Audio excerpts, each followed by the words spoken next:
Train യാത്രക്കാരുടെ bag തുറന്ന് സ്വർണ്ണാഭരണങ്ങൾ മോഷ്ടിച്ച സംഭവത്തിൽ 4-അംഗ സംഘം പിടിയിൽ. ഹരിയാന സ്വദേശികളായ ദിൽബാഗ്, ജിതേന്ദർ, മനോജ്, രാജേഷ് എന്നിവരെയാണ് കഴിഞ്ഞ ദിവസം ഷൊർണൂർ റെയിൽവേ പോലീസ് പിടികൂടിയത്. ഒരേ ട്രെയിനിൽ നിന്നും 2 ബാഗുകളിൽ നിന്നായി 71 പവൻ സ്വർണമാണ് പ്രതികൾ കവർന്നത്. ഇക്കഴിഞ്ഞ നവംബർ 13-ന് ചെന്നൈ മംഗളൂരു ട്രെയിനിൽ ചെന്നൈയിൽ നിന്നും പട്ടാമ്പിയിലേക്ക് യാത്ര ചെയ്യുകയായിരുന്ന തമിഴ്നാട് കാഞ്ചീപുരം ഗോകുൽ നഗറിൽ സതീദേവിയുടെ ബാഗിൽ സൂക്ഷിച്ചിരുന്ന 17.25 പവൻ തൂക്കം വരുന്ന സ്വർണ്ണാഭരണങ്ങളാണ് 4-അംഗ സംഘം കവർന്നത്. ബന്ധുവീട്ടിലെ കല്യാണത്തിനായാണ് സതീദേവിയും ഭർത്താവ് വാസുദേവൻ നായരും പട്ടാമ്പിയിലെത്തിയത്. കല്യാണ വീട്ടിലെത്തി ബാഗുകൾ തുറന്നു നോക്കിയപ്പോഴാണ് സ്വർണ്ണാഭരണങ്ങൾ സൂക്ഷിച്ച ബാഗ് മാത്രം കാണാതായത് ശ്രദ്ധയിൽപ്പെട്ടത്. പിന്നീട് പല ഭാഗങ്ങളിലും തിരച്ചിൽ നടത്തിയെങ്കിലും സ്വർണ്ണാഭരണം തിരികെ കിട്ടിയില്ല.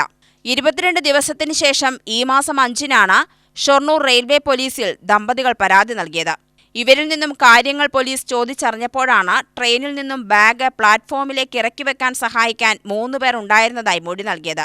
സമാന കേസിൽ മുൻപ് അറസ്റ്റിലായ പ്രതികളുടെ ഫോട്ടോ ദമ്പതികൾക്ക് കാണിച്ചതോടെയാണ് പ്രതികൾ ഇവർ തന്നെയെന്ന് പോലീസ് ഉറപ്പിച്ചത്. നവംബർ 13-ന് 4-അംഗ സംഘം ഇതേ ട്രെയിനിൽ കോഴിക്കോട് നിന്നും മറ്റൊരു ട്രെയിനിൽ യാത്രക്കാരന്റെ ബാഗിൽ നിന്നും 53.5 പവൻ സ്വർണം മോഷ്ടിച്ചിരുന്നു.